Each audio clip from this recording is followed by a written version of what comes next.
Hello and welcome to another episode of the Star Wars Alliance podcast. Of course, I'm your host, Clay. With me, as always, the wonderful Katie. How you doing today? I'm frazzled, but I'm good, and I'm excited to talk about this book. I am As you super can see, excited. my We one bag. we have been kind of going back and forth, and even we kind of gave a small tease at the end of last episode, kind of talking about how we thought about going into this book. It is a deep book and some very large concepts that I am really interested to hear your thoughts on. Um, this book overall was really fun. I think we're going to kind of just dive into it. I know that there has been some news lately. One in particular piece of news that I feel One like, in particular. Yes. yeah, that we But will for sure get first, into. But yeah, go ahead. first we need to hit the podcast paperwork side of things. So, Star Wars Alliance is a part of the Geek Ultimate Alliance podcast network where we have shows almost 7 days a week. We have shows every day, but some take a break here and there. So on Sundays you've got Slice of Film with me. On Mondays you've got one week you've got World Finest True Believers with Chris, and the opposite week you've got Ranger Alliance with Clay, Joe, Josh, and Tony. I'm never gonna. Is it? Did I get that? You said Josh. His name is Jake. Jake is Oh, I one. said that on. No, no, I I said that will. on I Slice of will. Film too. I will say this: Jake has been one that he has taken a little bit of back on podcasting, which is great. He's focusing on family. One thing though, he like got locked out of his Twitter, so he hasn't been very active, and he's been trying to get it back because he's not one to be like, I don't want to have to make a new one, find all of my old Yeah. followers and all of that, and so he's just attempting to try to get his Twitter back. So he will eventually be coming back to Twitter eventually. But he is, in fact, going to be on the very next episode of Ranger Alliance. So you'll get to hear his wonderful voice again. I'm sorry, Jake. I screwed up on Slice of Film last week too, but in my defense, last week it was midnight, and then I just kind of rolled with it this week. Um, so there's your Monday shows. You've also got DC Alliance that goes live on Monday nights with Clay and Travis, and that drops into podcast feeds on Tuesdays. Wednesdays, you've got superhero discussions with Travis. And then on Thursdays, Star Wars Alliance Day, which we go live on Wednesday nights. If you're here, welcome, welcome. And then Thursday nights, Marvel Alliance goes live on the Geekverse YouTube channel, like the rest of us. And then their episodes drop Fridays into podcast feeds. And then every other week, you've got a walk through the multiverse with Joe. So that's our show rundown. We are also on Patreon if you'd like to support us there. We have two tiers. The $1 tier helps keep the Kyber crystals charged during here, and the $5 tier gets y'all ad-free episodes, exclusive episodes, and any early episodes we may drop. This show does have ads in it. We're sorry. We know you hate ads, but it does help support the network and the podcast. So we appreciate all the listens we get to them. And Clay or I will try and give you a warning when they're going to drop into the podcast. But just so y'all know now, we don't get to choose who the ads are from, how many times you hear the ad in the same episode, and who they are from. So we do apologize in advance, but we appreciate it again, as always. Another very good way to support the podcast and the network is to review us on your favorite podcatcher of choice. Star Wars Alliance does have its own podcast feed, so you can review us there.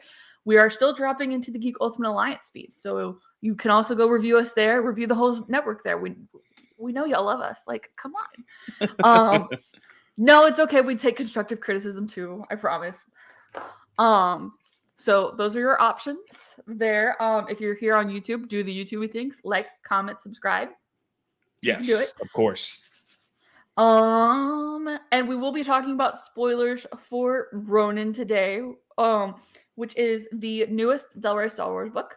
It's by Emma Miyako Candon, and it was a wonderful book. I thought it was gorgeous. It is deep. It is very deep. But that doesn't necessarily mean it's a bad thing, because like Christopher Nolan's movies, I found something new every time I read this book. Yeah, I will admit, I only read it through once, but I jumped from chapter to chapter afterward trying to be like, okay, I don't quite remember what was Mhm. exactly going down here and here. And mainly because, like we have said already 3 times, it's a very deep book. So my mind was focusing really heavily on chapters that I was listening to at work. And then, like, once it started to feel a little bit lighter, I was like, oh, I could follow this. And then I would get stuck in the same mentality you did And then it and would get like confuse really get busy at work and then be like, oh no, I just lost like 45 minutes of this book. I have to go back and listen to it again. you. So Yeah. it's stuff that happens, but I So still, I I was able still to read it. Sorry. oh, I was gonna say I still was able to finish the whole thing. I went back probably the last 20 chapters in particular because that's when the really heavy stuff hits. Mhm. So I did go through that, and also want to make compliments to the narration Yes. of the audiobook as well. I can't remember the narrator's name at that point though. We can look that up because I have that readily available because I finished my second listen to it. So it was narrated by, come on, Audible, you can do it, Joel De La Fuente. That's right. That's right. Very, very fun hearing him. Yeah. Like, just I love his voices for Ronin in particular. And then the Traveler, which I have a lot of questions for you when it comes I to have a that lot of questions character. on the Traveler too. But I was able, so I got 2 listens to it because I was seriously concerned that I wasn't going to be able to finish my physical read through, and I knew how confused and how much I missed in the first listen. So I was like, okay, I need to go ahead and listen to this again.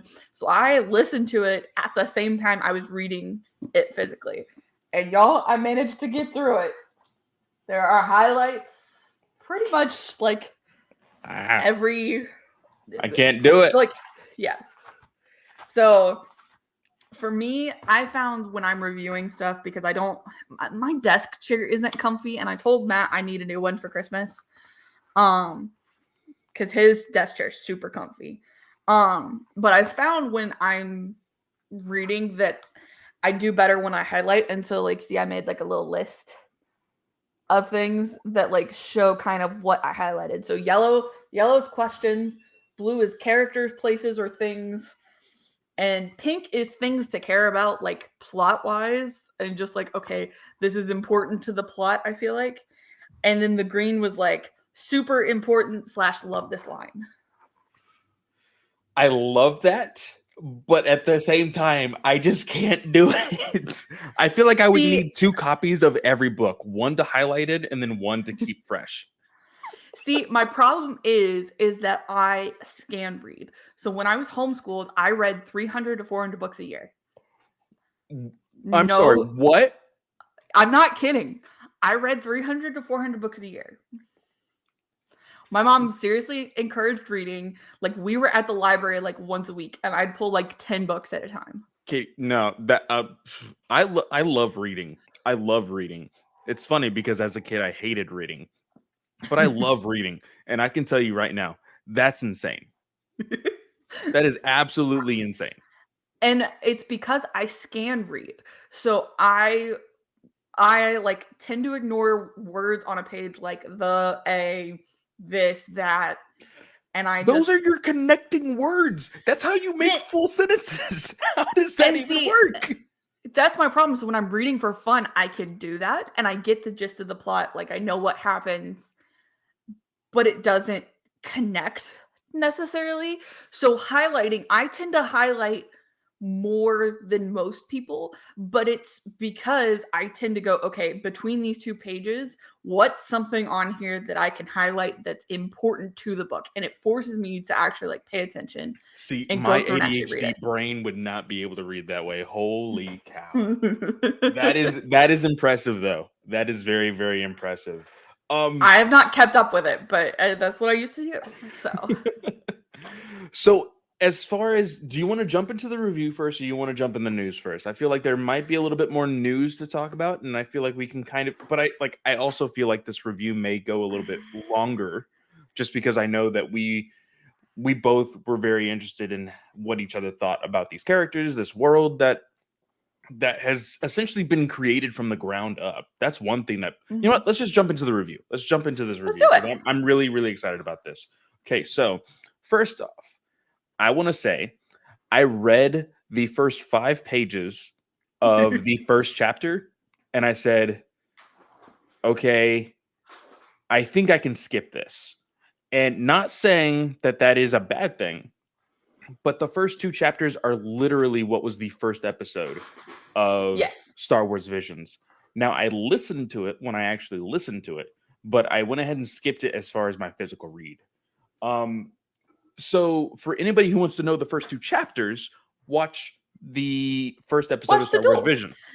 And that's not to say that there's not more in depth Correct. like expansions on what happens in the duel, because when you're watching something on television and when you're translating to a show or a movie, you're always going to depend on body language and everything to tell you what's going on. And still, sometimes you can miss what's going on in that sense. Like, Nathan's going to kill me for this, but a kiss of friendship in the Rise of Skywalker novelization. So, like, stuff like that, you're never going to be able to, like, fully see on And screen. I do like, so this book, and you can, I don't remember the correct terminology if you want to, if you know it. This book is omnipresent. Is it when, Ooh. is it that like it takes the form of everybody's inner thoughts, or what is that called? It's See, I feel like it was like first, so it was like first person, like above. So it was telling them from a specific character's point of view, but it wasn't like I. It was yes, they, and it was very omnipotent from each character's point of view though, because it did talk about their feelings.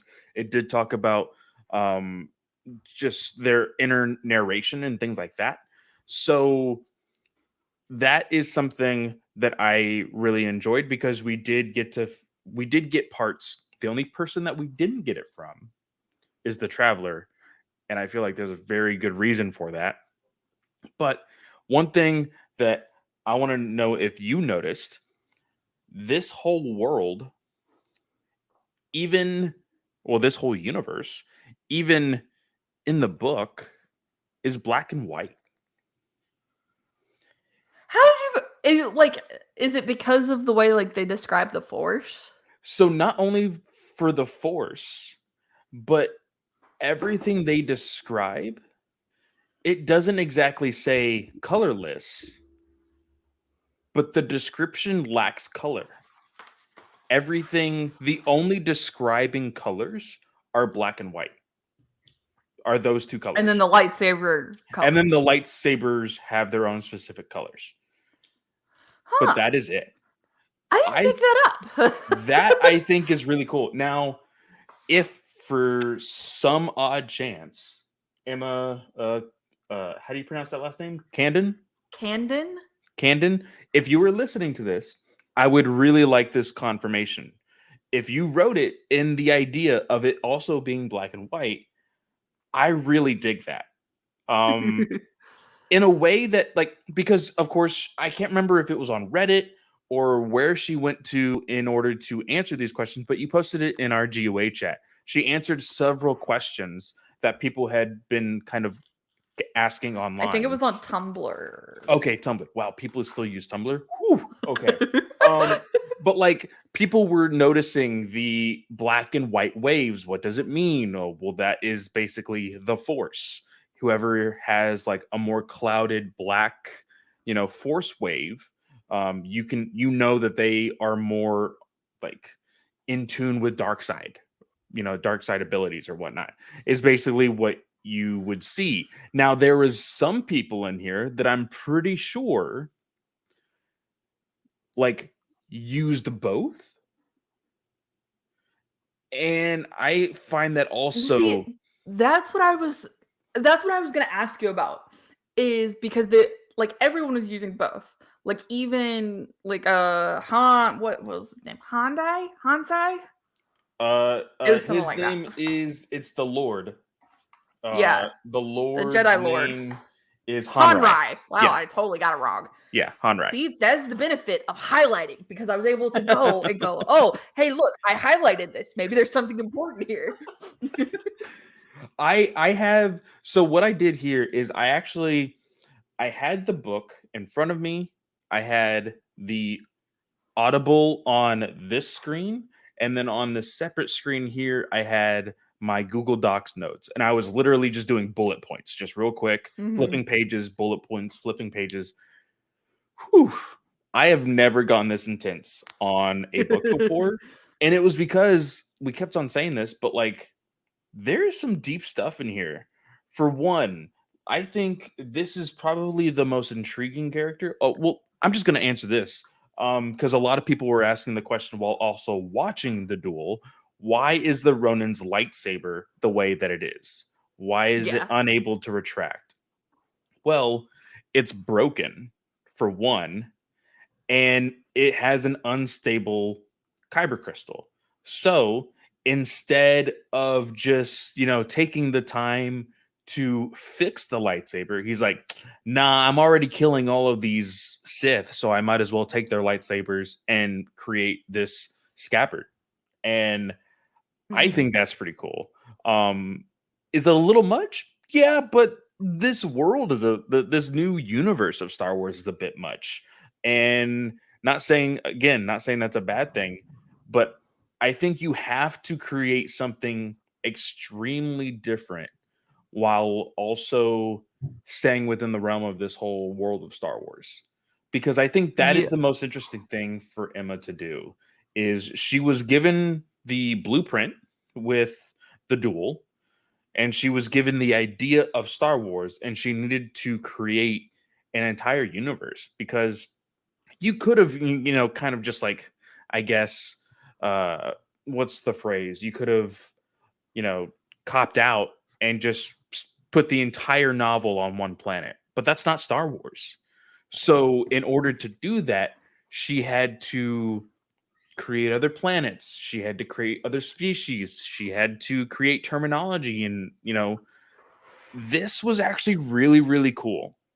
And I will go ahead and say I think I would enjoy the second and or spin-off book to this more than I do this one, only because this was the groundwork. I now Yeah. know what this world is, and if they build upon that, now I know the foundation and I can appreciate anything after that.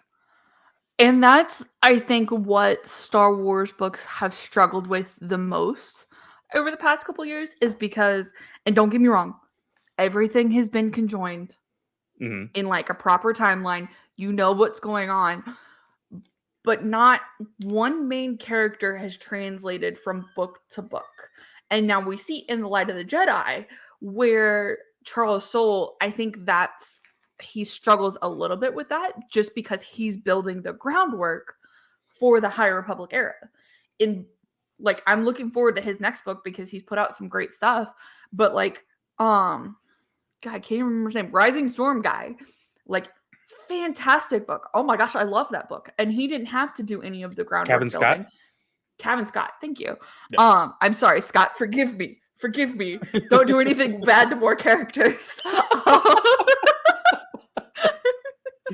Oh man. um, but I and and things like Alexander Freed's Alphabet Squadron, the Aftermath trilogy with Chuck Wendig, they have all struggled because they're having to build foundations for these characters that are involved in here.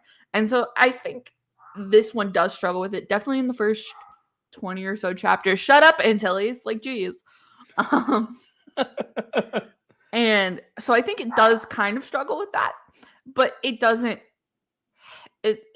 it doesn't struggle as much as other Star Wars books have. Does that make sense? Yeah, for sure. Um so For me, just real quick, so I loved kind of the stuff.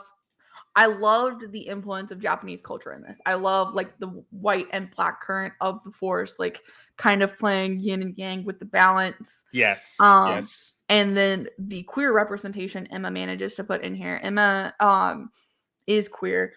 She's got she they pronouns, and she's married to a lovely woman. But I love that she was able to put stuff in here, and I think she named this. I think she named Koru after her.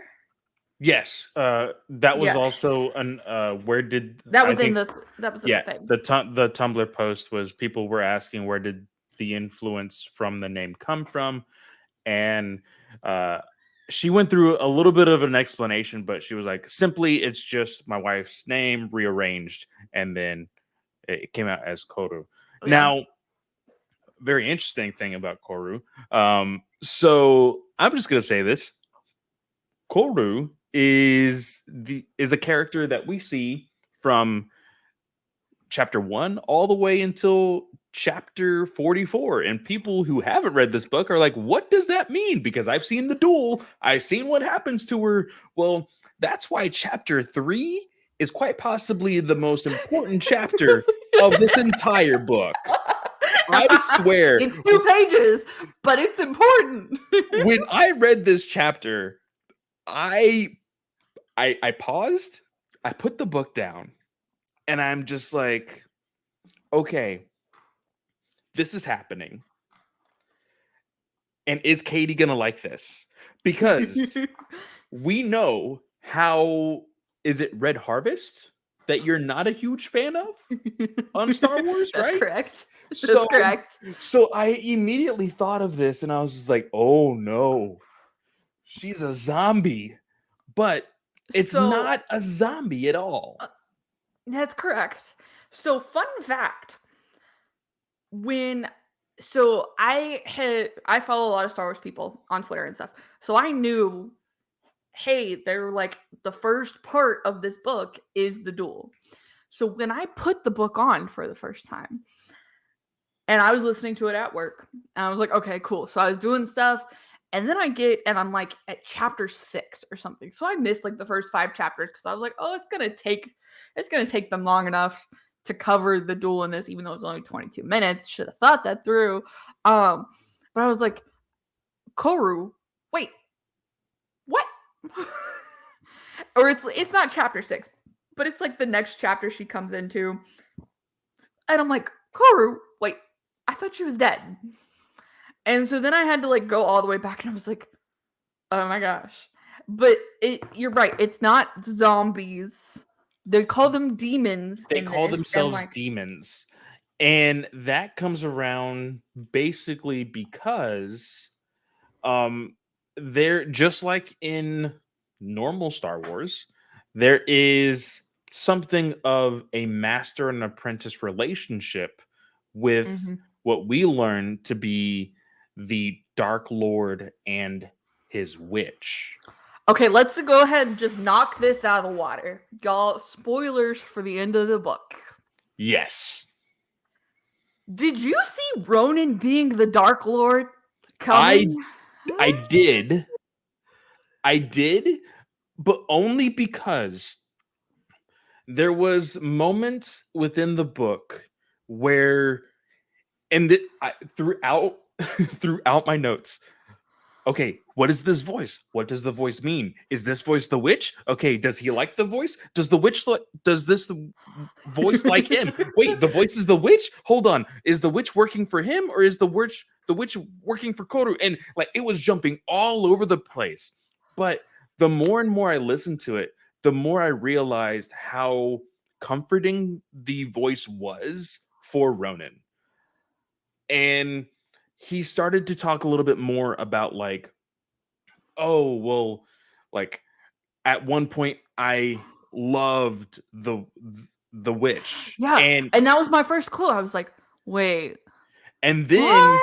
and then he whenever he would talk about her, he would also talk about betraying her. And I'm just like, wait a minute, there has to be something bigger here. And I was like, and I put it in my notes. I says, what if Ronan was the Dark Lord? Question mark. And I just left it there. I don't see. This is the problem with highlighting, is because I had to go through and find my notes. Um, but it was like I was so confused because I was reading it last night because when y'all, my weekend was insane. And so I read like the first 180 pages Monday night. And then I read the rest of it yesterday. And again, still have listened to the book twice. Didn't pick up on any of this. This is how I know, okay, maybe I should like not do Slow as many down. audiobooks. And so I read that line where where they're finally like, or what is her name? Akia Yes. says it, and it was like, and you're the Dark Lord, and I was like, I was up here and I was highlighting and I was like, yeah. And so I was like, okay, what did I miss? And I like flipped back through and like looked for, because the blue I've tried to highlight stuff in blue for like character moments and stuff. I was like, where did I fucking miss this? Because I thought it. And then when he talked about like doing the lightsabers for everyone, like building the lightsaber auxiliaries, I was like, oh, okay, so he wasn't the Dark Lord, because who would let like the High Lord of the Sith work on their lightsabers and like build all these things? And I'm like, so I'm gonna have to like go back and Now, read it again. well, like the one thing that I was so confused about, and I feel like I am happy and unhappy about the way their story ended, or technically not ended, because I'm a little confused by the ending, by the way. The Traveler, aka the Fox, So this aka was one the thing. unknown name uh, character. So I didn't mind the Traveler. With them, I was frustrated, and this is probably like my last pet peeve of the book, I think. I was frustrated with how many times we went back and forth with names. So the Traveler was the Traveler, the Fox, Idzuna, old student, and then Ronin was the Ronin, Master Ronin, Grimace, So, old man. and the reason that is because throughout the chapters they were changing perspectives of who, because like I said, that was, I think, a good thing and a bad thing. That was the bad thing, because everybody didn't have a universal name for characters. Ronan thought Right. of Ronan thought of the Traveler as the Traveler, but everybody else thought of him as Fox, you know? Mm-hmm. And Koru thought of him as uh I can't remember what she necessarily had a name for him, but I think it was basically Traveler. But the reason why I love and hate the Traveler so much in this book is he's a mystery.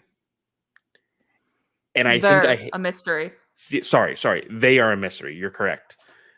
They are a mystery. And I was like, there was points of this, but I was like, I want a spin-off book. I want a spin-off book of just the Traveler. I want to know more about the Traveler. And then you would start to like, he would start to get closer to Ronin, and then he would start to get closer to Akia and all of them. And I'm like, yes, yes, bonding, like friendship, kinship. This is great. This is what I want. And then he would like be standoffish. I'm like, no, what are you doing? Don't do this to me. And it would flip every so often, and I'm just like, it's getting a little annoying, but I understand why. It hits you all the way up until the last moments of the last few chapters, Yeah. because like even like because even this has a little bit of ironic, uh what was it called, dramatic irony, in the sense Mm-hmm. of there's a moment where at the very end Koru is falling, and the Traveler grabs her, and he's like, it looks like he's gonna save her, and then instead he drops her. And it's because the witch is like in their head, and it's like it's so confusing if the Traveler's actually got the witch in his head, in And their that head is, though. see, and even Koru was one of those people that was questioning that exact thing. They, because even they said does uh does do they even know, or is he so absent-minded that he doesn't know that she is controlling them? Like, or yeah, that was the big thing. And in my mind, I'm thinking, but the traveler, and that is why, like, for me, I know a lot of people, and I'm not entirely sure how you feel about the idea of a gray Jedi, but I feel like a lot of people would probably put the traveler in that category. But at the same time, when it came near to the end of the book, I'm just like, nope. Nope. They were schemish, and they were like hiding this entire time. And I'm just like, because they drop Koru and then they go immediately to Ronin. They're like, oh, well, that sucks. I don't know exactly She what let happened. go. She let go. And then throughout that entire conversation, they are like hinting at the fact that they may or may not be good still. And I'm just like, oh, the frustration. Like, I love the character. I do. Because I think if I were to see them all in a visual medium, I think I still connect more so with the traveler than anybody else. The traveler is the person that, I mean, I even said it. They know exactly what they want. And the heartbreaking thing is that they can literally do anything to get what they want. They and they hide so easily. Ironically, their name was Fox for Hmm. uh Akia and Chie. And like, even like the twist for Chie, I was like, what is going on? Like, there was so many Yeah. twists. There was so many of those, like, what would you, I was gonna say for some reason James Bond twists, but like I wouldn't even call them that. It was supposed to be jaw dropping, and it felt jaw dropping for me on some of these. Yeah. For Chi, I think I wasn't necessarily as like shocked by that one. For me, I had to like flip back in the book to actually like get the perspective. Oh, okay. Like the traveler was actually, see, this is how bad my scan reading is. I read this part of the book and like 241, I'm flipping back and going, wait, when did he have force powers? When did they have force powers? Like, Yeah. so I For found the quote from real quick. I found the quote from Akia where she's like talking about how grim is the Dark Lord. She said, and after you picked up the murder happy Dark Lord himself, offense intended. And he's like, offense warranted. I'm like, yeah. this is like, I love that. Like, how that's probably who I related with the most was Akia, just because she was like, I'm not taking any shit from you people. Like, get out of my face. Like, I loved her. I think she is more so the audience of this yeah. book, because, like, yes, she had a purpose in the book, the whole thing with a very interesting idea of how kybers work in this world as well. Um Yeah. and also the way dead people and ghosts, like, and all of that, like, this is very, guys, when we say this book is anime, this book is full on anime. Like, there is so many concepts that I could very much see play out in an anime that works out very, very well. Um, but I enjoyed Kie's character because she was the one that was like, you know what? I don't care about this force stuff. I don't care about your missions. I don't care about anything. Like, I just want to be able to survive, live a happy life, and Hmm. do what I need to do. And then when Well, things and happened, she was always just like, "How? Why? What's going on?" And I enjoyed her character for that. with the Kyber like kind of acting as the shrines to um the ghosts that they've lost. I thought that was very indicative of like um maybe not I was gonna say like Mulan, but that's Chinese, Katie. Like, get it together. But I still feel like Japanese are very conscious of their ancestors and want to honor them and everything. So I felt like that was a really good touch. Mhm. But before we go on with this review, let's go ahead and jump into a ad break real quick. And we do not choose the ads. We don't choose how many times the ad repeats, and we do not choose the volume. So we will give you a 3 count, and then we will be back. Ready? 3, 2, 1. And we are back. So we talked a little bit about the Traveler. We talked about Ronin. Um, so this whole mission, we Kill have the witch. we have several missions. Kill the witch is the big one. That we find out was everybody's mission to start off with, and it wasn't like it's very weird how this ragtag group of individuals, like quote unquote, bump into Ronin, and then they're like, "Oh, by the way, we were always searching for you." Yeah. And Not creepy again, at all.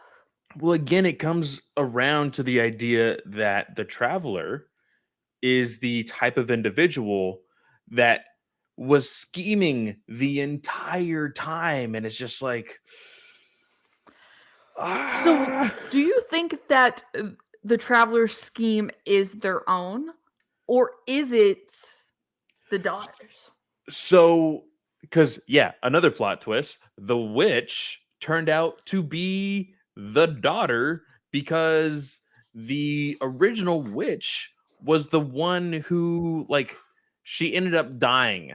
And I think that was the bigger twist for me, was like, because again, just because of ADHD and zero thoughts in my head while working, and all of a sudden, poof, I'm already on chapter 44. And I'm like, hold on, let's rewind, listen to that track again.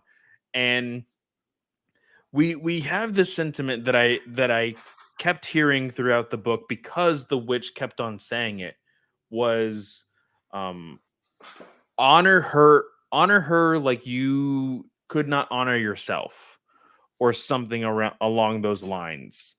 It was There was something in that sentiment of Yes. honor. It was either honor her like you couldn't honor yourself, or honor me, or Uh, one of those two. It was um honor my name as you never have your own. yes. And like this is when I highlighted in green. Because she ends it with honor the life that was their daughter and what she might grow to do. Honor the world as it could and should be, and the life of every child, ghost, and God that sought to make it that way. Honor it with his presence, with his life, by entering the world and walking its length with purpose. And then he says, I offer what I have. And that's the end of the book. Yeah. And the last paragraph, the witch doesn't say. But I was like, Emma, you're killing me. Like, oh, I started like tearing up there. It was such like, okay, so I have a question, and we can go more in depth in certain spots that were really enjoyed within the book. But since we're already Sorry. here, no, because we kind of jumped the gun and jumped straight to the ending, also with him being the Dark Lord and the witch and everything else. So staying kind of in that realm, were they all Force ghosts at the end, or were they actually living demons? So I don't think the daughter's a demon. But Because both. they talk about like building the lightsabers and everything, and he takes it apart and everything. So I don't think they're ghosts. I think they're like present. They are present. Okay, so that just means that if that's the case, then somehow the Traveler has died twice, because I the don't. I, Traveler was interacting with hmm. Koru at the very end of the book. And that's when I started getting confused, because, like, we talk about how he dropped Koru, but immediately after that, in that conversation between the Traveler and Ronin, he all of a sudden just stops talking and turns into a freaking puddle of dust, or a mound of dust, because Koru kills him. So they're on Reizu. Yes, Reizu. Yes. And so Koru is, I feel like, a manifestation of the planet. Like the witches. The actual witch is protecting the planet as the planet. That is what she chose to do. Koru, that's why the witch was like, you need to let go. Yes, And so yes. Koru And manages to come back, and I think she is probably a ghost in the sense of the same way as the witch. They're both kind of dead because they sacrificed themselves to the planet in order to protect the planet. yes, because there was also a moment that I got a little confused by. Um, there was a conversation between the Traveler and Koru where I believe Koru was getting injured, and the Traveler was like, "Oh, I've never seen that before." And even Koru was like, "Oh wait, yeah, that was weird. I feel like I have been injured before." And it named off when Akia punched her in the face and did all these other things. And then she said within her mind, she's like, "Oh wait, I didn't feel it those times." And so she was able to feel once they were on Reizu. And I think more so, like you were saying, she did have that connection with the planet, and then she decided to let go once she made that fall, when the Traveler let her go. Because I think, and I still struggle with the fact, like, is the Traveler a demon or are they not? Like, I still am not entirely certain on that. Because I But feel I like feel, the witch can't connect with anybody until after they have died and been resurrected. which is what I was confused about. However, the Dark Lord doesn't know the witch is pregnant whenever she gets pregnant or whatever. Yes, And correct. so he leaves through the mirror, has the shard in his fist, and is like, I'm going. I feel like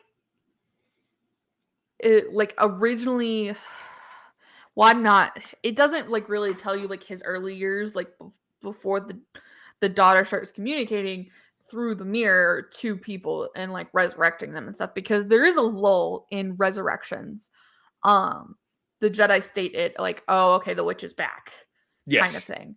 um and so I think the witch was still talking to the Ronin at that point, but then it just switches to the daughter. So I don't feel like he ever really died, because he kept saying, oh, she just wants me to die, she just wants me to die, like she's leading me See, to these Sith masters to die.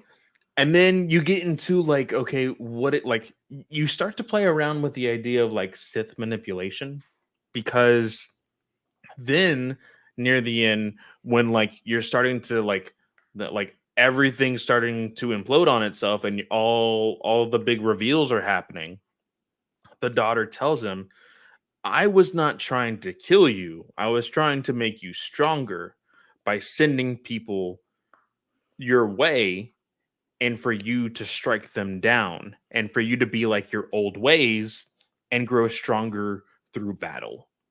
And I'm like, you deal with your stuff, but like that is not the greatest way to be like, "Hey, I know how to like get you better. I'm gonna try to unintentionally intentionally kill you, but not really." Like, because there's like Hanrai for one.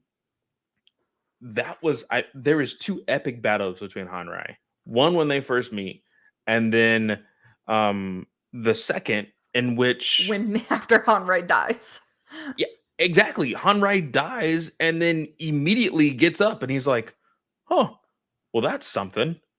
And it is so interesting because as soon as he rises, the Ronin is like, "Yeah, no, you got to die. Like, that isn't good. I literally saw you, like, I stabbed you, you fell, and then you just got up. because I think he stabs him, and then he has a small little conversation with the traveler, and then in the midst of their conversation, Hanrai just like starts to get up right between them. Mm. And so when he finally kills him, uh there was also a moment of like, oh well, no, sorry, we're it's honestly because we're jumping around so much. But there's I'm a moment. sorry. No, it's all good. There's a moment of the traveler and Hanrai together, and we learn that the traveler was actually an apprentice to Hanrai. Yep. And Hanrai, and this is also really cool, just throwing it out there for like just the representation and some of the inspirations that they get. Like samurai have clans, they have like houses, they have families, and the way they talk about the uh the lordship and the guardians and the knights, just like how masters, knights, Yeah. apprentices, padawans, everything else, it works really well with the idea of clanship with the samurai. So I really do enjoy that. That was really fun. But we do learn, and we actually hear the traveler's name. I just can't remember it off the top of my head right now. Idzuna. Azuna, yeah. So like through the all my notes, I'm like, when are we gonna get their name? When are we gonna get their name? Its name is still unknown. And again, just one of those moments of just like every single time Ronin like persisted on like, hey, after we do this, you're gonna share a little bit more, and he'll be like, okay. And then that happens, and they'll be like, oh well, I'll share this, and it was really nothing. I was just like, Yeah. I need to know more about you. And then when everybody just basically corners him and was like, you need to tell us the truth about who you are and how you know about this, and this. He's like, okay, I'll tell you the truth. I don't remember. I'm like, are you kidding me? Like, I was like, no, Because don't do this to me.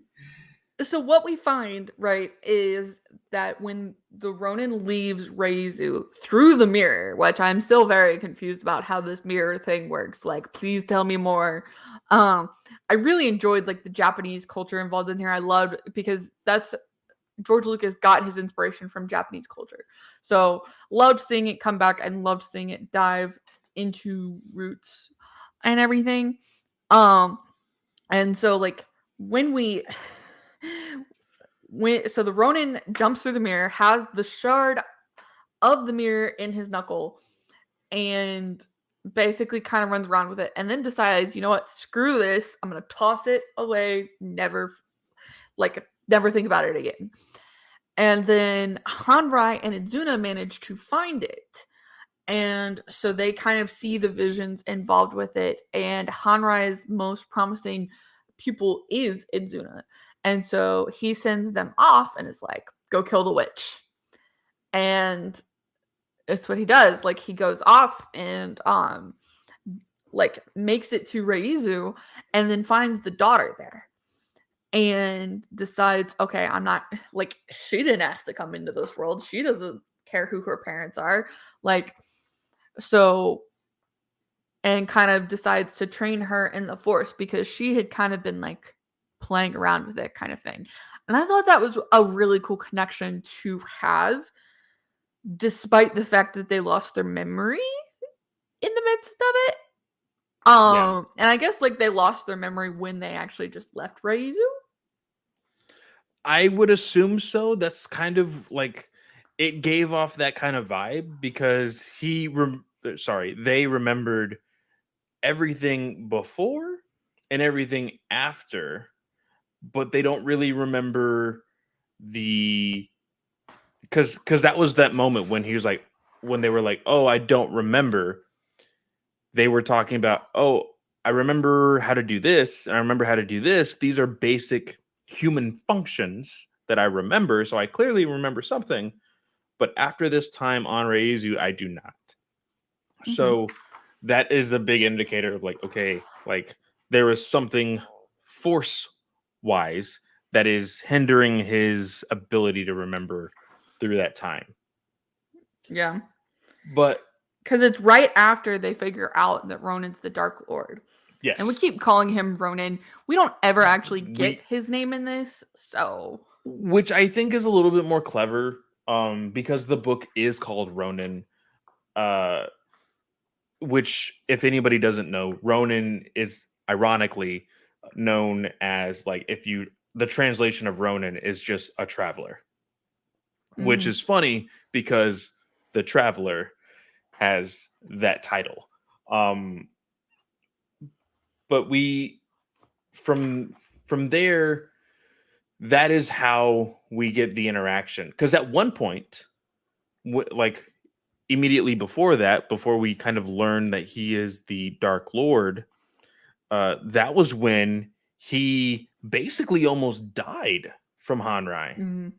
He got Yeah. stabbed in the hands with his lightsaber and then stabbed in the gut. Now, I think I would have pictured it a little bit differently if I were to just read it and not listen to it. I will say that was the one disappointment I had. A lot of these, and of course it does have to deal with the idea of, okay, these are samurai, these are swords, these are sabers, whatever. They kept the same noises as sabers, but like at that particular moment when he got stabbed in the hands and in the gut, you heard like flesh gushing and blood gushing instead of like Mhm. searing, and I was just like, it's not really the aesthetic choice that I would have chosen because it's That's not supposed how to that burn. works. Yeah, exactly. But it still did not pull away from how dramatic the scene was. Because at this point, I was like, okay, are we about to go the other half of this story without Ronin? Like, is he really gonna die here? Like, what is going on? Um, but I overall, I think this book, with however many twists and turns that it had, um, I really did enjoy this. It was a lot of fun. Uh, I really loved, like we said, Akie's character, Chie being the grumpy old aunt that basically, uh, Auntie. auntie. She like has this weird grudge against Jedi, but that was the weird thing with being able to like partner up with Hanrai. Like it was a little confusing, but in the end they made it full circle and they made it out. Like Mhm. they were able to tell a full fledged story, because even at the end, when you feel like, oh, like making this ragtag group of, individuals, this team, and everything going sideways, they wouldn't want anything to do with one another. But even Chie goes to the Ronin and she's like, hey, just so you know, there's some important people coming to this planet. And although they didn't say specifically who it is, if they were important enough to make an announcement, that may mean that they are big enough to know who you are as an individual. So you better hightail it out of here before you get into any other messes that you don't want to be in. So like they have now created this kinship, which I don't necessarily need like another team up with this group of individuals. But if the Ronin were to go forward, and I mean, if it was just the Ronin and the Traveler next book, because from what it says in the very last interaction, I'm pretty sure the Traveler is seen as somebody who is, excuse me, alive. Whether that be unalive or alive, that's up for interpretation, I guess. So I did. I wanted to bring something up, uh, which was something new to Star Wars. Like, yes, a lot of this is new, culture wise and everything, but one thing in particular, the Ronin's ability to split ships. Oh yeah. Yeah, that's kind so, of a big thing. Yeah. so he does it to the Revenant, which is the Imperial Dreadnought for Hanrai. That's his Yes. flagship. He also does it to uh like that's how the Sith fall, is that he Because splits their flagship. is it Kodu who says it or the traveler that says, Yeah, "Oh no, he's doing it again"? I think I think it was both. Okay. Because it was then Ikea's reaction to like, wait, what? He's destroying the ship? Like It may have been Koru, yeah, yeah. because like it. This is in what chapter is this in? This is in chapter 7, and Koru's talking about her experience as part of the Sith Empire. She says Koru and her master were called to the flagship, the Dark Lord's own vessel. She gazed up at the great pitted hull with such young-hearted pride. It was a hideous beast, and it had survived many horrors. She thought it was a powerful thing. She was pleased to serve it and her lord, the lord she had chosen. She never did see the man before the end. It was known that he was angry, that he had quarreled with the witch. Yeah. And And I think then when she goes into the escape pod, he sees her like but only a glimpse or something like that. a man who closed in on her holding a long red blade fitted to an old and beautiful hilt. Yeah. Like cuz She talks about his saber and when she's fixing it and says as a weapon it was beautiful. As a weapon of the Sith, it made no sense. sense. Yeah. No, in my notes for that chapter, I did have Koru's history with her master there. I felt like Koru was a very interesting character because she goes from like this bloodthirsty individual in the beginning Mhm. to kind of being humbled by IKEA, which I really Yeah. do enjoy. But even at the same time, it's very odd because she was very resistant to the voice in her head, the witch, Yeah. aka Ronin's daughter. Um, but like it was more so it felt in the beginning like, hey, you don't run my life. I find my own destiny. That kind of individualism that it like and stubbornness is what it really felt like. But as it went on, you did feel like, hey, she is getting some sort of attachment to these characters. Maybe she's not all bad. But Yeah. then because she has such a dark past and because of what has happened in her life, that moment when she's trying to find Ronan in the midst of this, chaos within the ship, she sees him and like she's just like bloodlust again. She's just like, I want to kill him. I have the desire to do nothing but kill him right now. Yeah. And which makes the book more intriguing as it goes on because you do have the lingering thought, when are they going to fight? When is she going to do Mhm. something? Like who is going to who is going to stab who's back first? And which, I mean, you could probably make the argument of like, oh, because of that you're always expecting something, but I do feel like this book does a very good way in telling the story without it being predictable at all. You Yeah. know? I think so too. I will be really sad if Del Rey doesn't bring Emma back for more, whether it's Visions or whether it's a different book. I think she'd do phenomenal in this universe. Um, she has done phenomenal in this universe already. With So her, with the way she was like telling this deep story, I would love to see her work on The Village Bride. Village Bride, yeah, I think that would that be would be a really, really really good. cool one.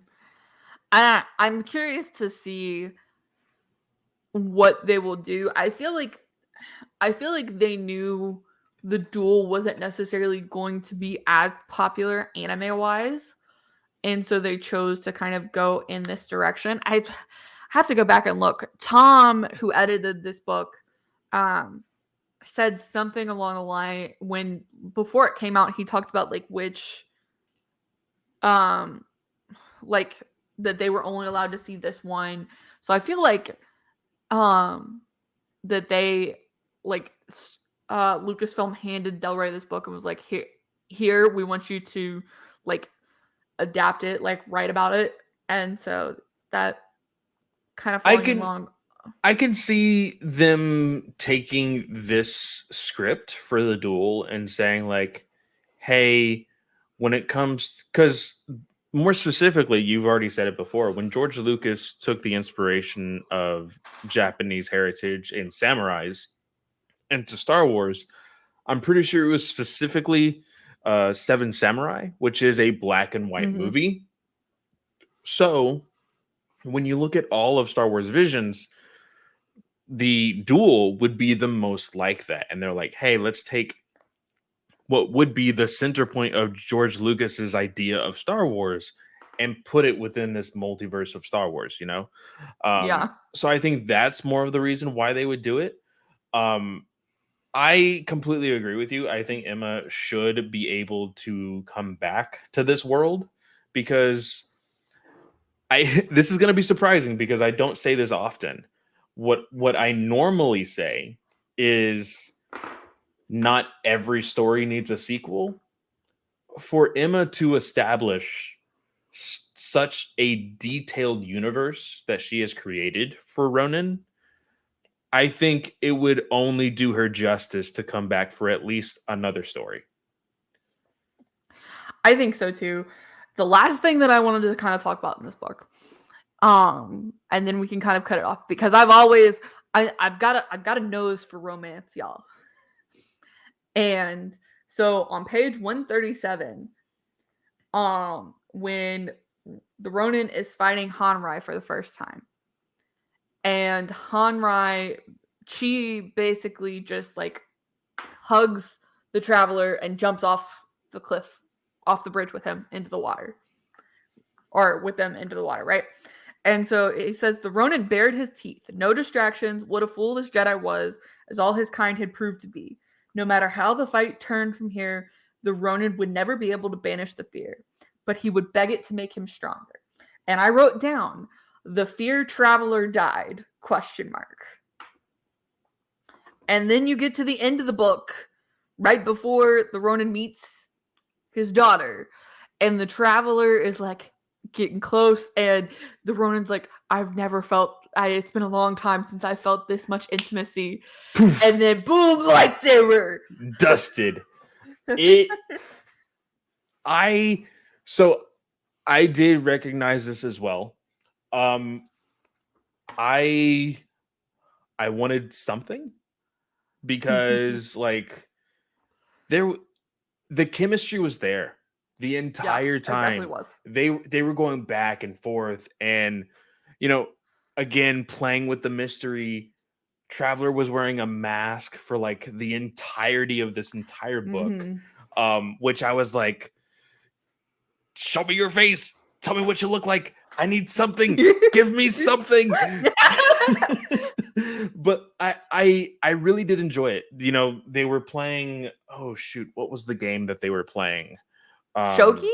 Shogi. Yeah. They were playing Shogi, and Traveler Fox was playing some very dirty moves, and there was a lot of flirtation. There was like, hey, you got to show me that next time, and doing this like. And I'm just like, okay, something has to happen here. And then at the very end, again, like it is sweet justice for how like Fox has been manipulating everybody, but like also like you got me super attached to this character, and then you do that, and I'm just like, I, I will say this. I entered a giveaway. I just shared it onto the GUA chat for I another know I need to copy do of this this too. book and a T-shirt. And it gave. I think it's a Del Rey Yeah, giveaway. it's a I'm not. Del Rey giveaway. Yeah, if you sign up for the giveaway, there's like three options at the very bottom that you can check mark. More news on Star Wars stuff. I'm always getting news on Star Wars stuff, so I didn't need that. But I did say that I needed more information on more stuff that Emma has written. I went ahead and put notifications on for that. So if there's any new books that she happens to come across, I will definitely be looking into this. I really did love everything about this book. Like you said, the representation that's in this book all around, the storytelling. I'm a sucker for romance as well. Um, and it's not so much where it's just like completely in your face, but just the back and forth that Fox and then Ronan had, like, it was subtle and not subtle at the same time because you saw the dire need of information from Ronan, Yeah. but at the same time, you also saw, like I said, the quippiness of them both. And there was moments where like Ronan wanted to laugh, but he didn't feel like it was appropriate, or like Yeah. he wanted to smile, but he felt like he wasn't very comfortable with the group of individuals yet, you know? And it was more so because of Fox, like and their Yeah. interactions with everybody else. So I I did loved appreciate it. that. I loved it.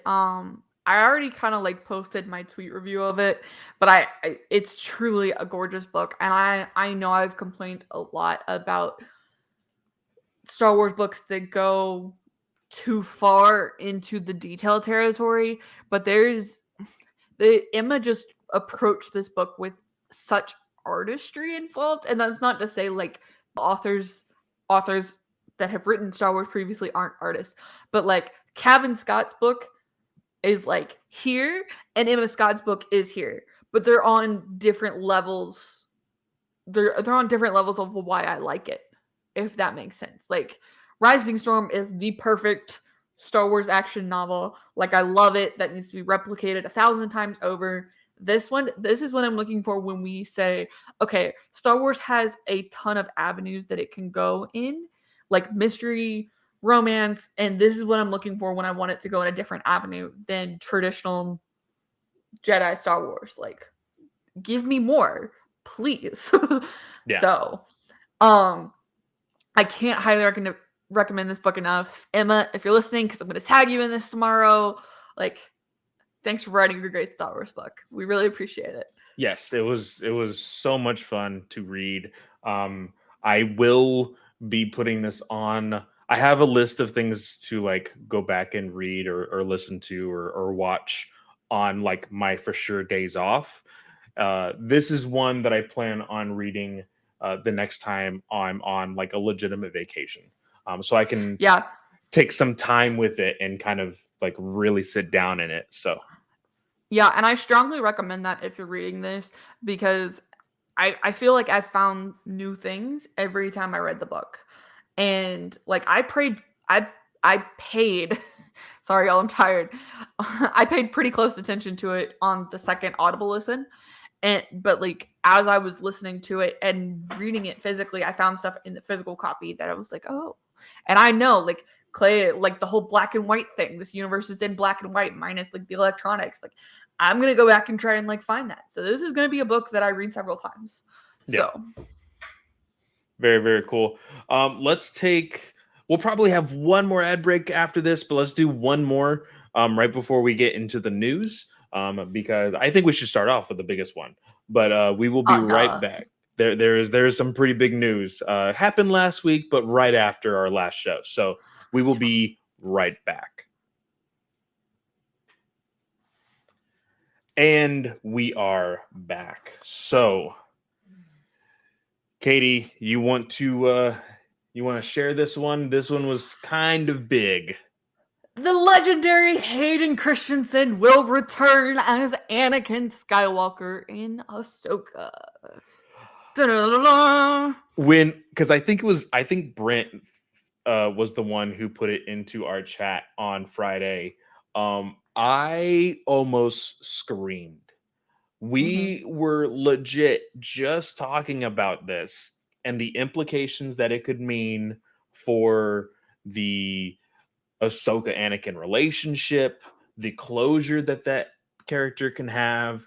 Like, we were just talking about this, and for the fact that it happened immediately after that, I was just like, ah! I am so happy. I have to, because I think the biggest question in this, and trust me, if you listen to any Star Wars podcasts, read any articles, this is the big topic at hand when this is coming to this in particular news. Flashbacks or Force Ghosts? Your opinion. What do you think? Both. You think both?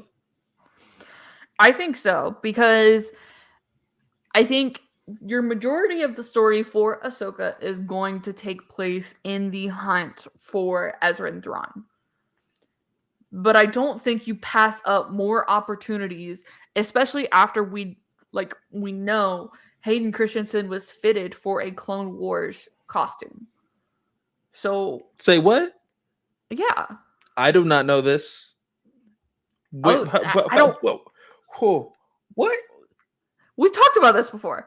Maybe it was Nathan and I, but we've talked about this where it was like Hayden is going to they're gonna have flashbacks in Obi-Wan Kenobi. Oh, really? I didn't see that part. I thought it was strictly Darth Vader. But if that is the case, I mean, that is boom. That's the end of conversation. Flashbacks. That's Yeah. awesome. No, but like I was, if you want to know, more opinions on this, guys over at Geekverse had this conversation as well. Taylor and Snell did. I was in the chat talking to them. If we don't see Hayden in that Clone Wars armor, it is like I need to see it. I absolutely need to see it. I think it would be great. And I think it's since been deleted, but Rosario Dawson kind of like actually confirmed this with Yeah. saying something along the lines of like, "Oh no, they Sky Guy, know they know. they know," which makes it even like that just like it's confirmation. Like, yes, the articles say multiple sources, but like when somebody who is involved with the production publicly says it, it's just like, okay, that's just awesome. Well, and I think that's also just Rosario Dawson's opinion. And yes, I'm sorry, there is controversy with Rosario. There's not more we can say with that, but so I completely um forgot about that, to be completely honest, until you said something. So, but oh like well, she's confirmed. Sorry, go ahead. no, she confirmed what? So she's talked about when Lars Mikkelsen and Mina Mossad were rumored to be cast already as Ezra and Thrawn. She talked about that already. And like put that in the story. It's like, welcome to the universe, guys. So I think this is just like her personality is like because those were reported by like some, I think it was like Illuminati, I want to say, Oh, okay. who reported that. But and so she just caught it, and so I don't know, but I feel like You, also you're right, and like she's involved in production, so I mean, but I feel like, don't get me wrong, there can be over enthusiastic actors and actresses just like there's over enthusiastic fans.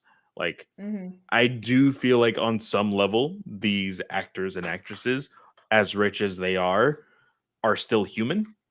So, like, there could be individuals that are just as excited like about Star Wars that are in Star Wars. Mhm. So, will it eventually get her in trouble? Probably.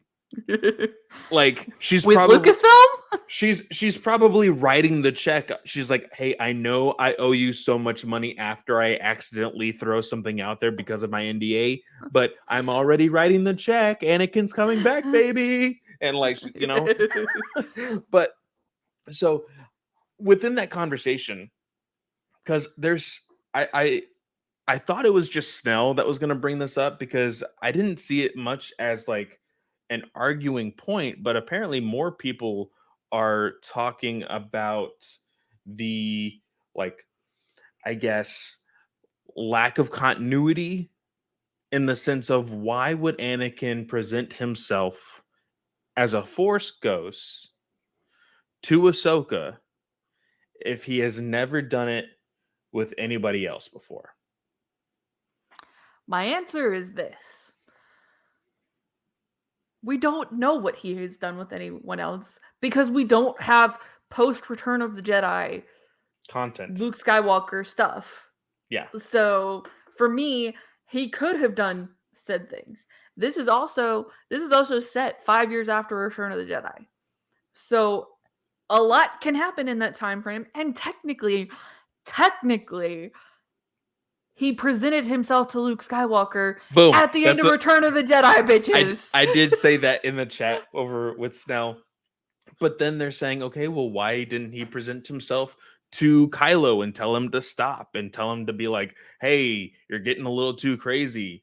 This is not the person that I was when I was, your age, blah, blah, blah.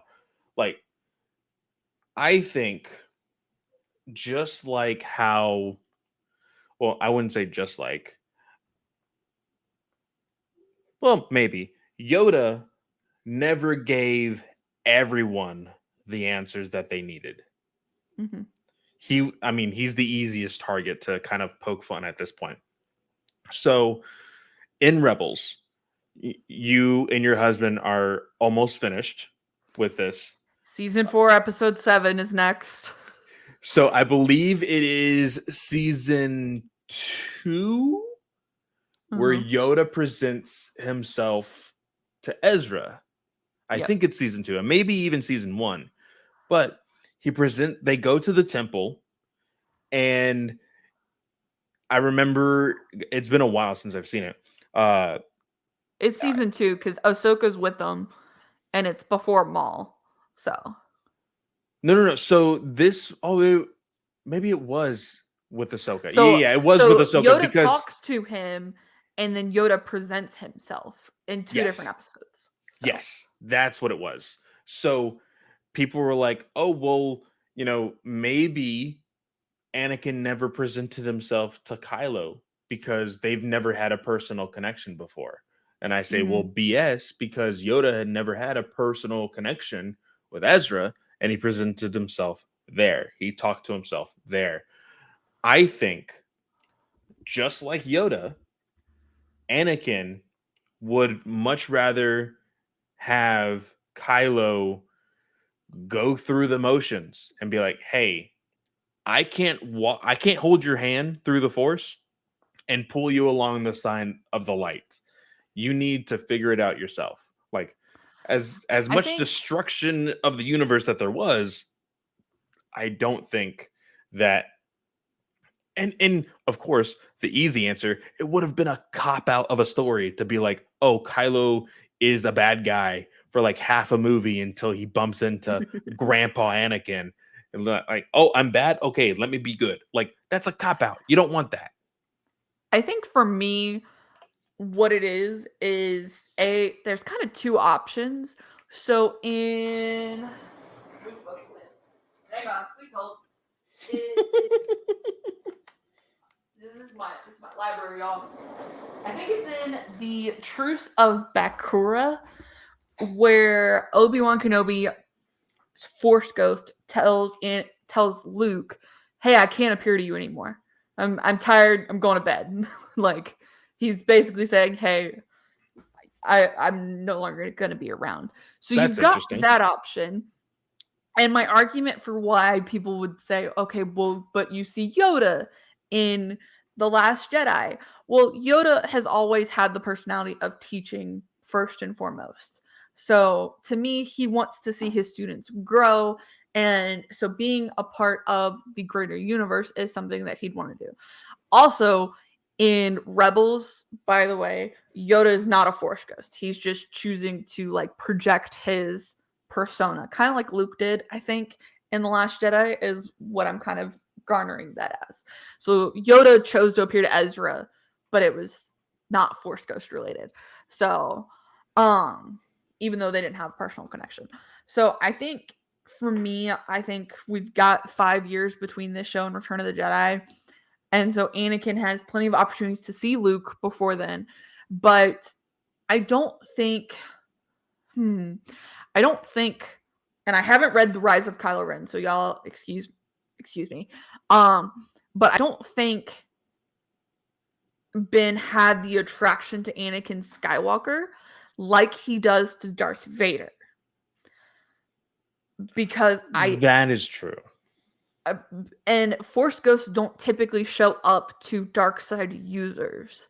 So at that point, if he didn't have the connection to Anakin Skywalker and is just like, oh, Darth Vader had intense purpose, he was going to bring balance to the Force, I will finish what you started.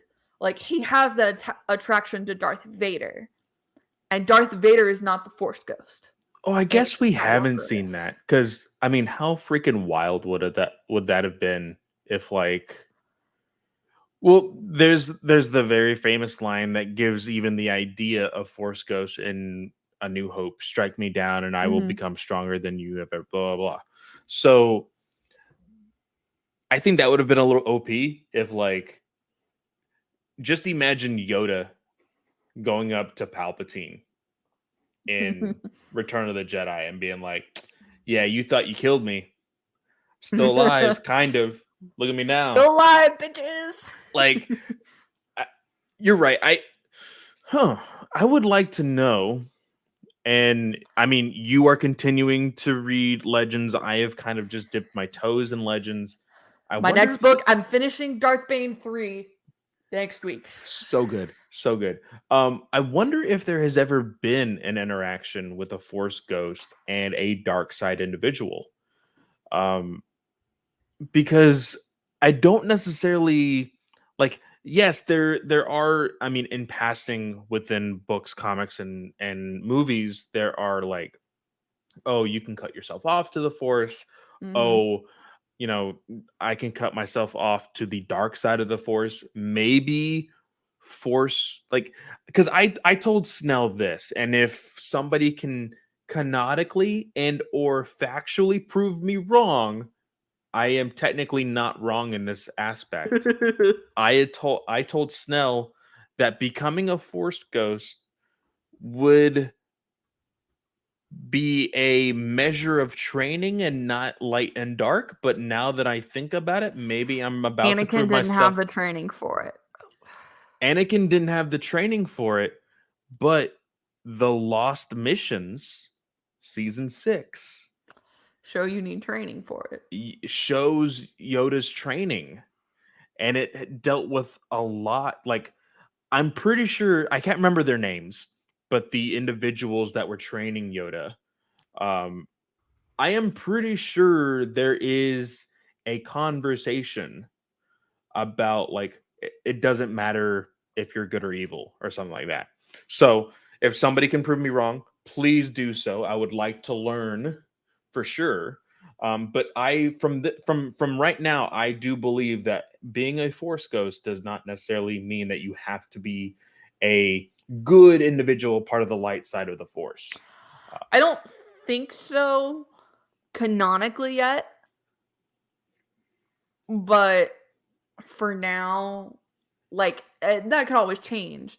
It's just for now, there's not currently a canonical. And don't get me wrong, like, the sentiment is valid to be a, hey, only good guys can do this, you know? Mhm. Because ironically, the big thing, like, outside looking in, like, Anakin, you didn't have to freaking go through all of this when all you had to do was train to be an immortal Force ghost to save your wife. Like, you were searching for the answers that you never got, and Yoda was able to find them easily. Like, just saying. Mhm. Um, so I I think that he will show himself to Ahsoka as a Force ghost as well, because I do think there is going to be some sentiment of maybe the lack of confidence in Ahsoka finding Ezra to begin with, Mhm. and then like, I think it'll be a little cheesy, but just like all of a sudden being like, don't think that way, Snips, and then like boom, you see freaking Anakin, and be like, oh my god, like, But I feel like that's what would fit in best, though, is I just like, come on, Snips, you really gonna do that? And I saw someone on Twitter say this, but I thought it really kind of resonated here was that Hayden Christensen doesn't necessarily have an Ahsoka. And so casting Rosario Dawson, even somebody else instead of Ashley Eckstein, allows Ashley to still have her Sky Guy, Matt Lanter, and just kind of leaves um and it leaves Hayden, okay, here's your Ahsoka, and kind of segregates it out. While I would have liked to see Ashley come in as it, I think it just works. So also, because we are both assuming that there will also be flashbacks, this does mean that we need a younger Ahsoka. Right. Now, It does it. And it does it though. Does it? so yes and no, because you can clearly have a flashback without Ahsoka, but if it's an Ahsoka series and you do have flashbacks, I feel like you would And then need you to need to have a have younger Ahsoka. Ahsoka. But I if you have followed Rosario Dawson's career uh from the earliest of her career until now, the woman doesn't age like She at all. doesn't. Like still looks exactly the way I remember her in Clerks. Like eh, I think although it would look a little weird, she probably could still play a young Ahsoka. Probably playing with a With the little digital aging technology they well have. that and a little bit of makeup, to be completely honest, because of the species of which Ahsoka is. I don't think you need to mess too much with de aging. I think if anything, you work with a little bit of CGI, make her shorter. That's it. And you could even do that with camera work. You don't necessarily need to do Yeah. CGI for that either. So I think it'll work out just fine. Um, what was oh yeah, this other one. I cannot for the life of me think of who this could be. D- It's s- Ezra. You do you really think it's Ezra? So I think it's Ezra. the article comes from Illuminati. Sorry, that was a weird transition. Katie sent me the link to it. So Because it we says here typically use Star Wars News Net, and this isn't on Star Wars News Net right now. And I exactly. knew this was weird. So the Illuminati came out with an article today saying Ahsoka new character details for the highly anticipated Star Wars series exclusive. The description says that where is it? It says it is Riz is a described as a bit of a lone wolf, world-wise despite his young age and able to handle anything life throws his way. This character is listed as a series regular with options. so well, I guess he could technically learn a lot wherever he is. So yes, he could be For wise. me, I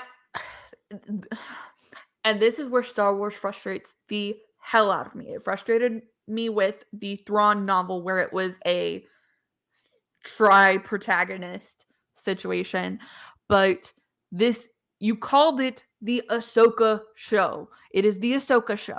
You did not call it Rebels Sequels Part 2 or Rebel Sequel Series. You called it Ahsoka. You need to limit the amount of lead characters that you're giving to this show to prevent having issues and conflicts of interest with like the hunt for Thrawn and Ezra. So for me, you named it Ahsoka. So focus on Ahsoka. Yeah, and I do think although it is the Ahsoka series, um I think this is the return of Rebels. This is because I don't know if this is like news or just rumors. Like I also have seen there has been speculation of like a Hera appearance and Yeah. uh and of course Sabine has kind of been confirmed, but like there has still yet to be any casting for her at all. I do think this is going to be a Rebels, live action sequel series, basically. Yeah. And I I don't mind it. I don't mind it because I want to know where Ezra is. I want to know where Thrawn is. But at the same time, stop naming shows after a main character then if they're not going to actually follow the main character. So that's my That opinion. is true. Sticking to it. For me though, I do believe that when it comes to the Ahsoka series, I do think that it can work well with the story staying with her character. Now, it does say series regular, which I completely understand some people's hesitation with that because with it being a series regular, then you have to then separate the main focus. Now, a series regular does not mean that it has to be at the very beginning of the series. I would assume that the Ahsoka series still, just like the Mandalorian, just how I believe Boba Fett is going to be.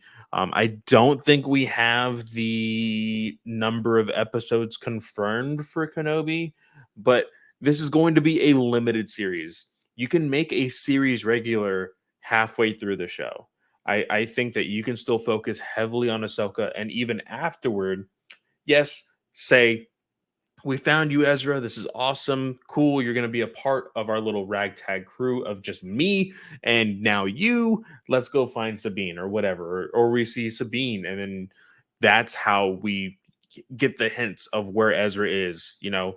So I do think that even with these new quote unquote series regulars, I think that they can still come in halfway or like near the end and still be considered a series regular, you know?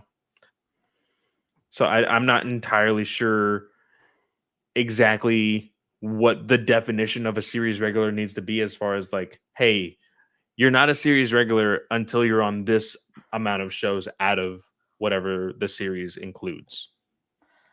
So we have the Kenobi episode count. That one is 6 episodes. Okay, okay. But the rest of them we don't. And actually, I think in this article it says that they're set to start production on the show in March 2022. So that was also something we didn't know. So that's cool. So we're probably looking early 2023 for this then, I think, whereas a lot of us were going, oh, okay, we're going to get it fall 2022. We're not going to get it fall 22, it looks like. So No. sad. But Bummer. and that's if the Illuminati's right, because they've screwed up a couple scoops recently. But snide remark. So I get it. Like, I get you want it to kind of be the Rebel sequel series without it actually being the Rebel sequel series and give it an opportunity to go in a different direction. Because I don't think this is actually a limited series. So you have, and it says, like, in the character description, it says with options, which means they can pick them up in other spots for more on screen time, I guess.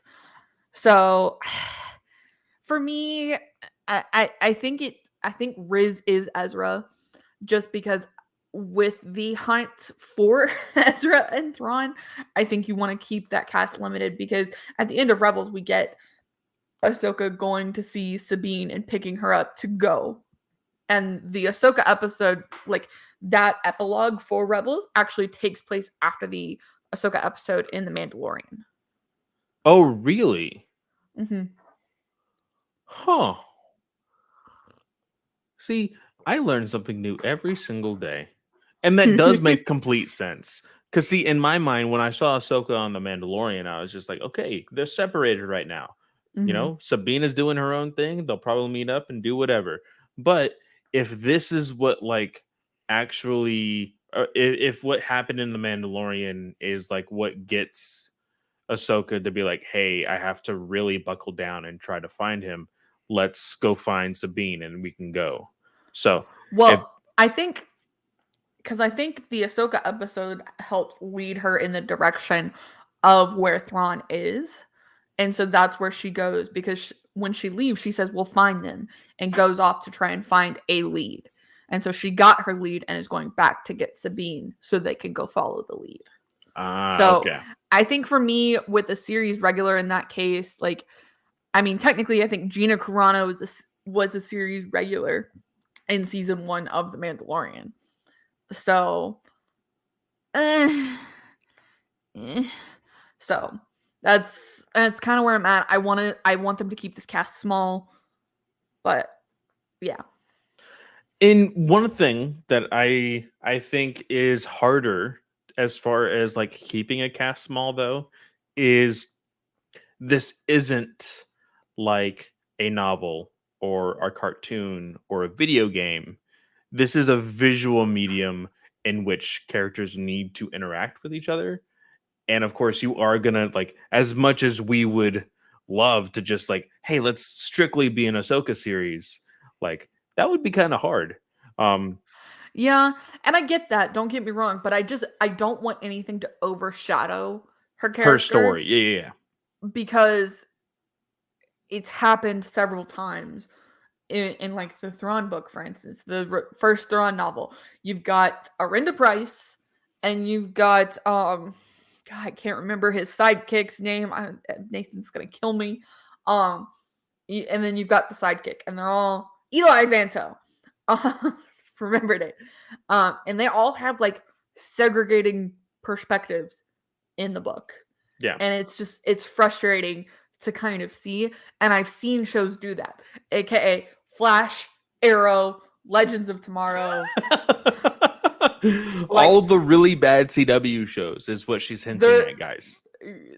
the worst seasons are when the cast just went boom, and like, yeah, because in a visual medium you have to give each character time to develop their own specific story of why they're involved. True. So True. I think with this show, I think what we get is at the very end of episode 1, we get a snapshot of Ezra in like a dungeon or something, assuming like Thrawn's active in the world again. And then like we get like sneak peeks, kind of like we did with Moff Gideon in The Mandalorian, where it's like, oh, okay, Thrawn is like now taunting Ezra that he can't like be free in the world or something. Um, I know Nathan's like, I want them like conquering the Chiss ascendancy together and like fixing the Chiss's problem, and I'm like, I don't know, I don't know. So Very, very that's my story. true. I'm sticking to it. Now, real quick, let's take our very last ad break and then we can get on to the rest of the news. Again, we do not choose the ads. We don't choose how many times this ad has unfortunately repeated itself, but we will be right back.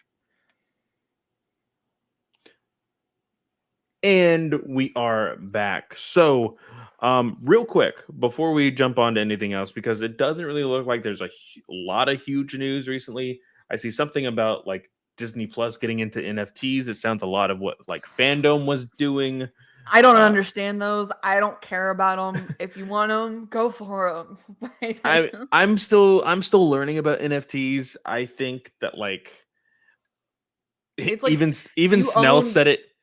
I think it was like the day before Fandom. He's like, "This idea is stupid. I can just screenshot it, and I own the exact same NFT artwork that you do now." Like, Yeah.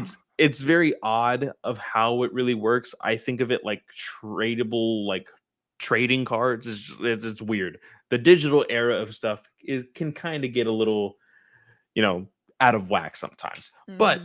kind of going backwards into our conversation about Hayden Christensen, do you think that he put this in his contract, or did Filoni, Favreau, and Lucasfilm come to him with a multi-deal contract? That's a good question. Like, That's a really good do question. you think Hayden saw this new love of Star Wars and he was like, "Hey, if I'm gonna do Kenobi, I also want to do other stuff." And then they were kind of pushed to put him in other places? Or do you think, and I kind of lean more towards this, I think Filoni, with his fucking brilliant mind that he is, saw the opportunity Sometimes. and okay, I can agree with that. Saw the opportunity and said, "Hey, there's a lot of these shows and or movies being in development right now. If we could sneak in a Vader appearance on several of these shows, let's do it." Because I even said in our GUA chat, it has already finished, but it's already finished filming. If you can sneak on a Vader appearance for Andor, I think that would be kind of cool. Like, yes, Vader has already shown his appearance on Rogue One, but like, if you kind of see, like, hey, we're starting to get a lot more of Hayden, we're getting more Vader, like, why would they do this? And then, bam, freaking Disney Plus announces a Vader series. For me,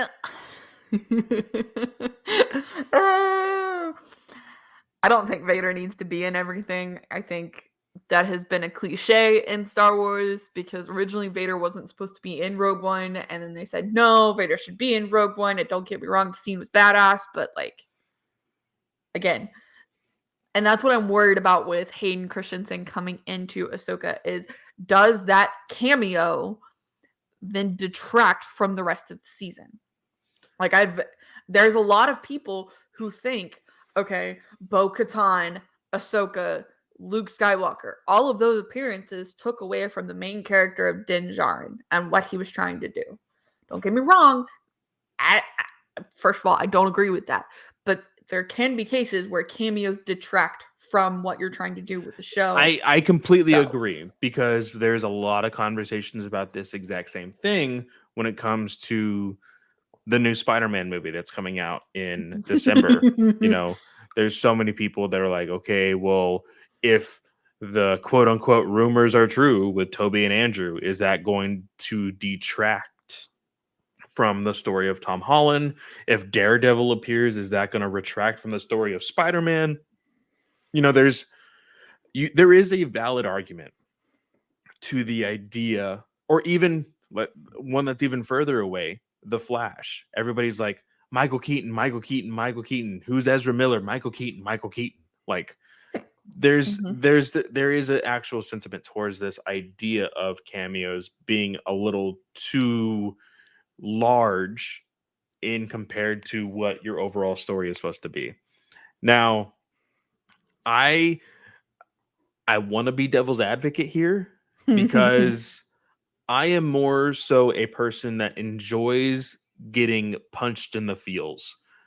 If I can have a moment on screen, live action, with Ahsoka pouring out her heart over everything that she had to go through at her last moments in the temple, and then having to like fight Vader, and then being able to talk it out with a Force Ghost Anakin, like, I'm probably gonna cry that episode, by the way. But like, I would too. It's a moment that I want to see. And more so for me personally, not so much because Hayden Christensen's gonna be there to like talk it out with Ahsoka. It's more so just the scenario at hand. Like, we would otherwise not be able to do this canonically if Filoni or Favreau were just like, let's just get Joe Schmo to be Anakin for this one episode. Like, I think for me, I don't think if Vader appears in this, I'm gonna be pissed. Unless it's like a flashback scene in like a conversation with Force Ghost Anakin, where it's like we fought in the temple. I think that's fine. If it's like a new scene with Vader in it, I'm gonna be pissed. I don't want a new scene with Vader. I think if you go any route, you should go the route of the way Star Wars has handled flashbacks in the other sense, is like just hearing the audio, like just having them like think about the scenario and like have the audio of Matt Lautner, right? Is that his name? Matt Lanter. Lantern, yeah. Saying Ahsoka in the Vader mask when he's like trying to kill her or whatever in the temple. Like, I think like something like that, just hearing it would be like, that would be good for me.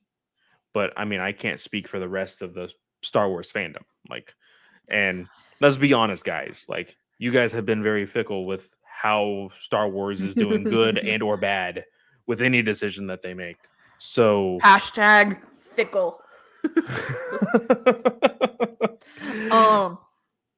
No, I think for me it's it I don't even necessarily think it was a Filoni Favreau decision. I think it was a Lucasfilm. Hey, if we're about to pay Hayden Christensen to come back for Obi-Wan Kenobi, where else can we use him? And that is normally how things go when it comes with television, especially newer television with shows that connect and everything else.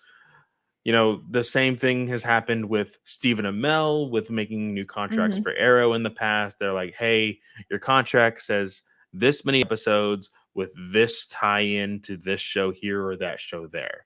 Like, and the same thing can go for this. It's like, hey, like you have a multi-movie deal or you have a multi-episode deal with Kenobi, but you are set to make an appearance in this Ahsoka series for 2 episodes. Like, Yeah, boom. I I think think that it's very works. simple.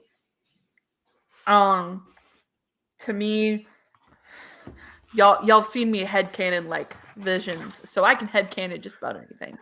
So for me, I'll always make it work. And I'm glad Hayden's getting his limelight back. I think he was very hated on as a prequel actor and is coming back in his own. So I'm excited to see what he does. He looks like he is having the time of his life. If you've seen Yeah, any of I've seen a whole bunch of fans and their photos with him in the little photo booth at Comic-Con, Newark Comic-Con. He had like a whole group of people follow him onto the Empire State mm-hmm. Building. He's having his Kenobi shirt, his hat, like He's having the time of his life. He looks like he loves it. So yeah, I'm super excited for him. same. Is there anything else on the docket for tonight? So Star Wars The Rise of Skywalker, The Mandalorian, and Clone Wars all won Saturn Awards.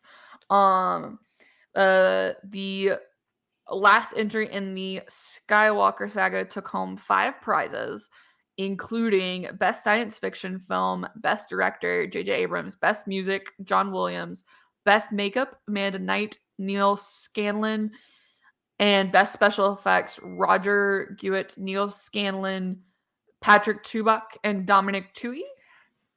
And was also nominated for Best Actress, Best Screenplay, Best Supporting Actor. Um, and then the Clone Wars. The article doesn't have what Clone Wars and The Mandalorian won, but I know the Clone Wars took home like Best Animated Show. So there's that. Very nice. Um, we did have a new poster release for the High Republic. And it's who I'm not gonna show the picture because it's getting late in the episode, y'all, and just go look for it. It's on StarWars.com. But the title of the poster says, "Who will survive when the light of the Jedi goes dark?" The conclusion of Phase 1 of Star Wars: The High Republic Oh, begins is this the January one? Is this the 2022. one that Kevin Scott shared and said the exact I same think so. thing?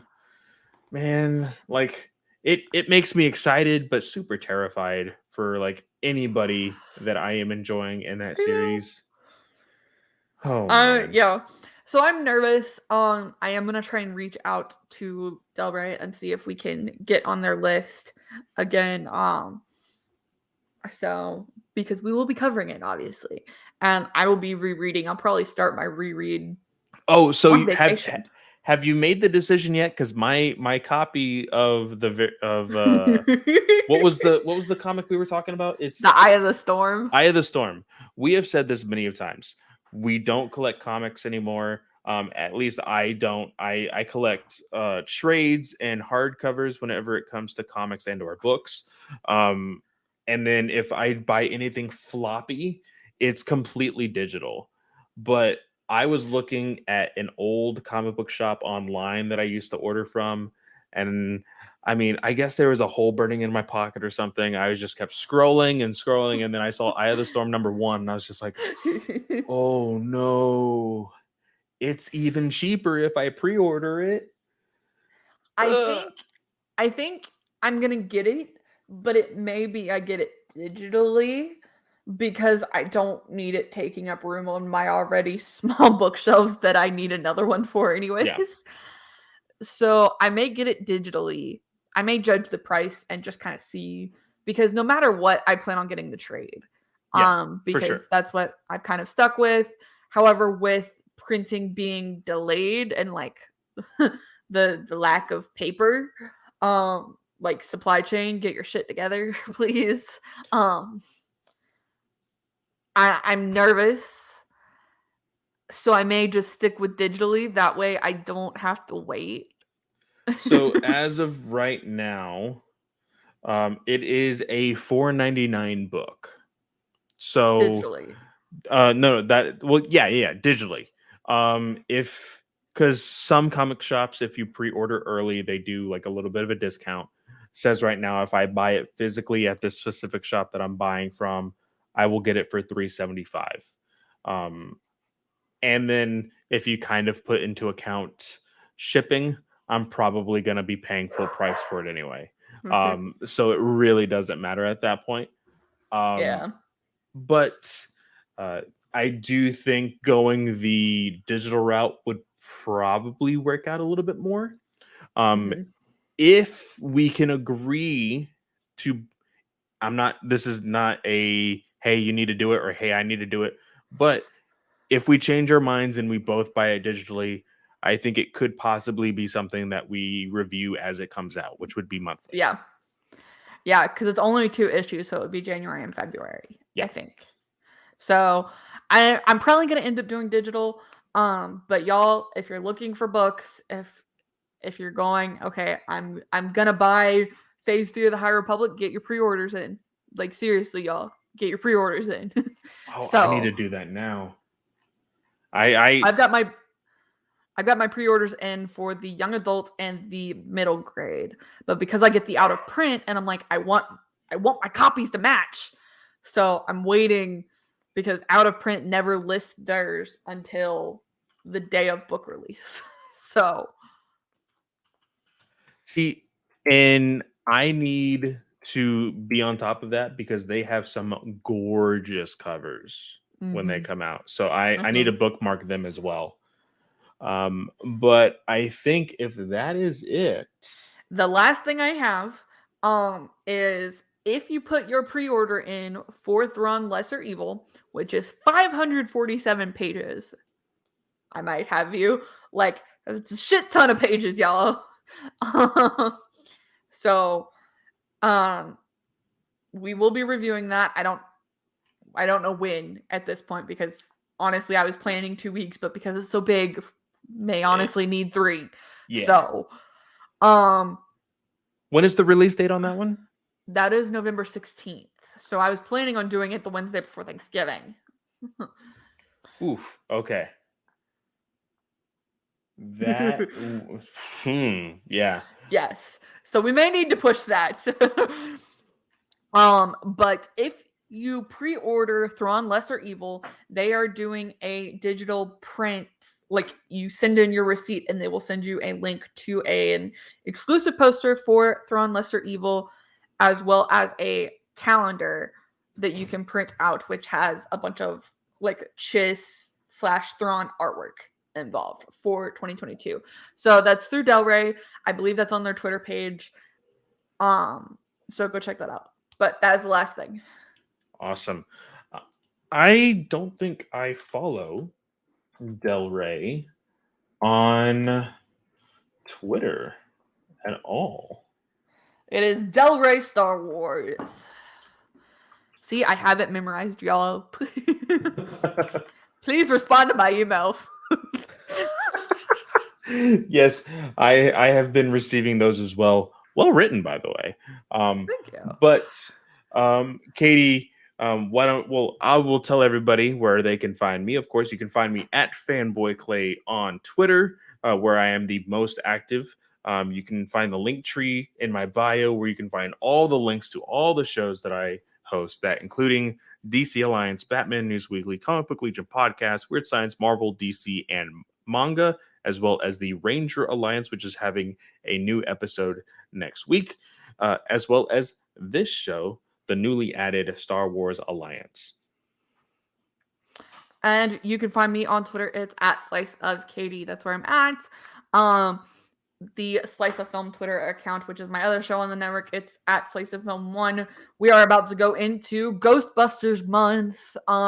So Chris is joining me for Ghostbuster 1. Kellen Murak from Full Circle Cinema is joining me for Ghostbusters 2. And Sarah is coming in for Ghostbusters 2016. We'll also have a special episode for Army of Themes because I got to get my Snyder stuff in, y'all. So that is what's coming up. I will also go ahead and tell y'all now is I am planning a full-blown script on why my hate for the Sam Raimi Spider-Man trilogy exists and defending it. So I need to get off this podcast. This podcast you can find on Twitter as well. It's at Star Wars Alliance without the A in the wars. Don't forget it. Very important. Next week we will be talking about the High Republic Volume 1. Which is the comic written by Kevin Scott for the Marvel line of the High Republic. So get your comics. Make sure you're prepared. We will be back here next Wednesday, y'all. I want to thank everyone for listening or watching, whatever you're doing. And I want to wish everyone a great day or night. We'll see y'all next time. May the Force be with you. See ya.